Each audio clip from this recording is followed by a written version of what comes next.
Yara! Iye! Kuna lafiya? Lafiya alau. Kuna son jin labari? Muna so. To gatananku. Ta zo mu ji ta. Labarinmu akan wani ƙauye ne masu ƙazantar masifa. Ko ina datti ne, ga kwata a ƙauyen.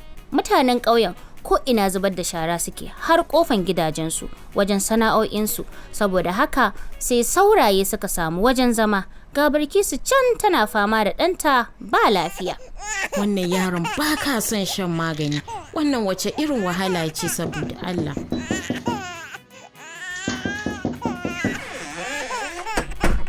Salamu alaikum. Aminu alaikum salam. A abinta, har yanzu jikin yaron nan naki bai warware ba?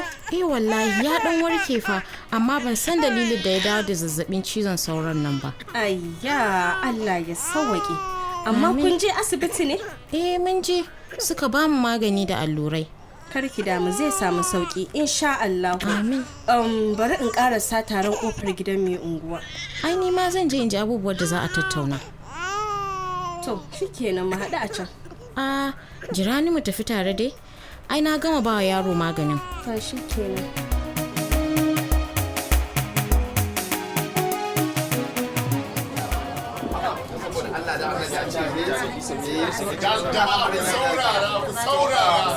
Saurara jama'a. Da fatan da kuna lura da yadda sauro ya fara yawaita a cikin wannan muhalli namu ko? To wai kai Jatau mu ta yaya za mu gane sauro ya karu ko malaman kidaya muka zama na sauro? To kai nawa baka iya ganin yadda suka karu a ko ina a cikin unguwa? To ya za ka zo ka ce mana wani? Abin da Jatau fa faɗa fa gaskiya ne. Domin ga 'ya'yanmu nan sai fama suke da zazzabin cizon sauro.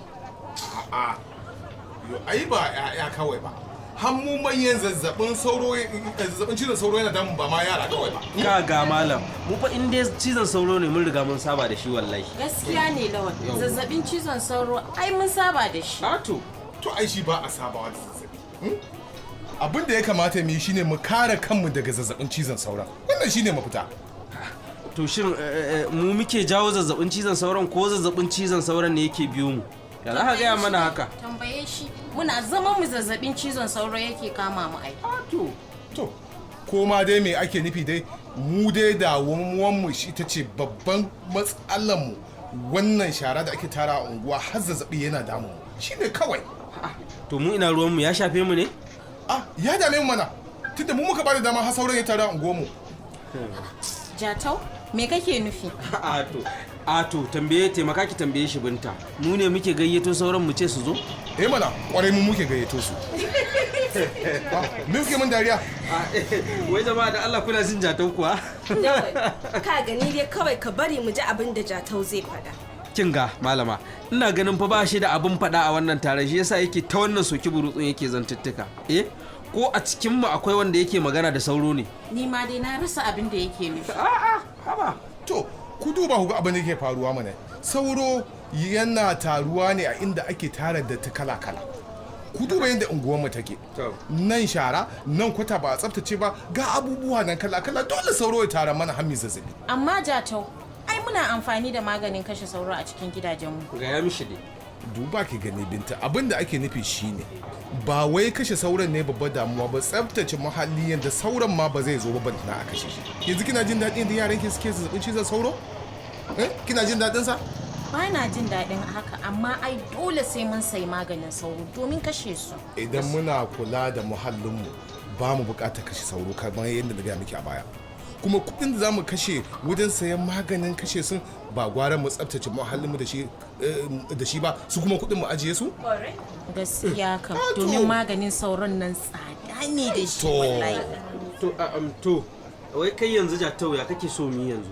Yawwa, to yanzu an zo akan abin da nake so. Babbar bukata ita ce mu fito kwanmu da kwarkwata mu yi aikin gayya wajen tsaftace muhallinmu. Sa'annan ana kiran wannan tsari integrated vento management. Wato yana nufin cewa zai rage yawan sauro a cikin muhallinmu. Kuma hakan shine gatanmu. Idan muka fito muka tsaftace muhallinmu to mun kiyaye da zazzabin cizon sauro. To idan muka yi haka Jatau, su sauran za su ragu ne? Mana za su ragu.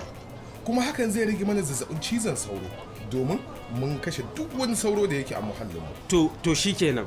Yanzu wannan lokaci za mu fara yin wannan tsaftar. Yawwa, to ai abin da ya sa ma na tara ku kenan dan mu tsaye da ranar da ya kamata ne. To muna jin ka. Muna iya yin shi a kowace rana. Malama ya zaki ce wani muna iya yin sa kowace rana. Idan ke baki da aiki an gaya miki kowa ma irin ki ne ba shi da aiki? Lawal wallahi bana son abin da kake faɗa min. Ya za a yi ka ce min bani da aiki ne? To irin aikin da kike a cikin gida mu irin shi muke an gaya miki? Haba, to ina magana wanda suke tafiya ofis tun daga ranar Litinin zuwa Juma'a da zaki ce wai muna da lokaci kowace rana. Wai me yasa muke jayayya akan wannan magana ne? Za mu iya fitowa ranar Asabar din nan fa mu fara. To, jama'a kowa ya amince da ranar Asabar din ko? Mu amince. To idan Allah ya kai mu ranar Asabar din, tun daga karfe 8 na safe, muna tsammanin kowa da kowa zai fito da kayan aiki. A fito da tsintsiya, da fartanya, da manjagara, da wulbaro, da duk wani abu da za mu yi amfani da shi wajen tsaftace muhallinmu. Gaskiya ni karfe 8 kuwa na tashi daga bacci. Anya.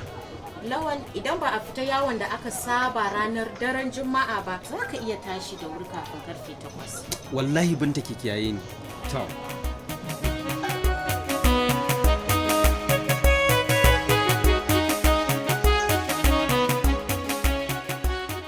Da Asabar ta zo, kun san mai ya faru?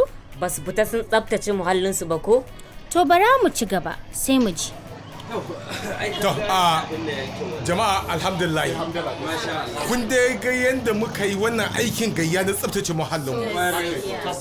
Sa'annan wannan sakamako da muka samu na rashin sauro a unguwarmu, wannan ya nuna mana cewa mun fita daga zazzabin cizon sauro har abadan Allah ya sha. Tsaftace magudanan ruwanmu da kwashe bola da duk wani abu da za mu yi ya zama lallai a gare mu don mu kiyaye lafiyarmu da rayuwarmu. Gaskiya ne. Kun ga da 'ya'yanmu suke ta fama da rashin lafiya a can baya.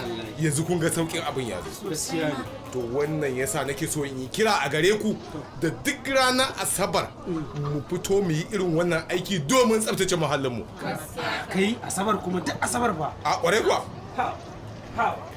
Kuma bayan ni na da gaskiya ni ina da uzuri fi sabilillah. Ya mutum zai je ya aiki ya gaji ranar Juma'a yana so ya huta Asabar kuma a ce ya fito. Baccin kuma mutum ina zai kai shi. Kai dai ka saba dai yawon shashincin nakan nan dai kowane daren Juma'a shi yasa kake gani kamar Asabar din ba zai To kin gabinta? A'a. Wanda fa ba magana kin gabinta bane. Yanzu wannan uzurin naka ya fi lafiyarka ko ta 'ya'yanka? to tambaye shi. To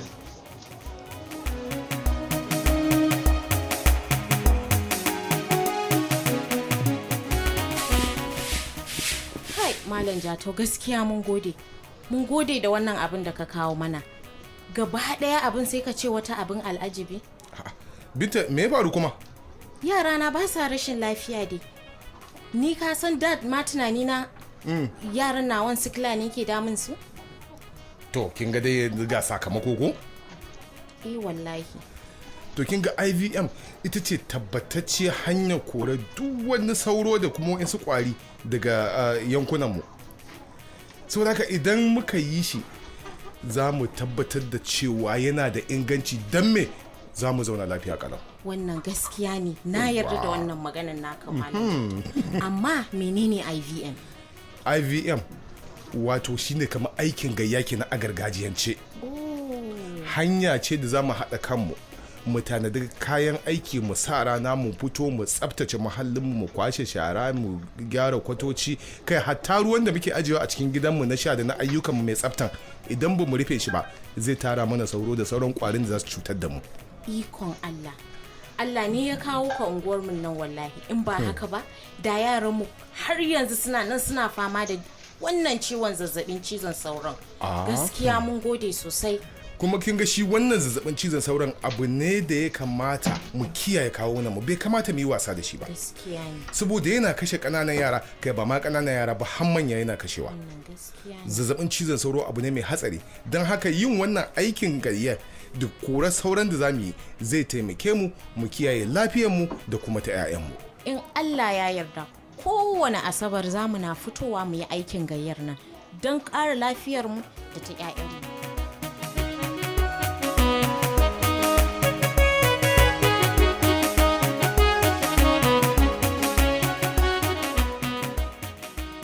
haka suka fara fitowa duk ranar Asabar domin tsaftace muhallinsu.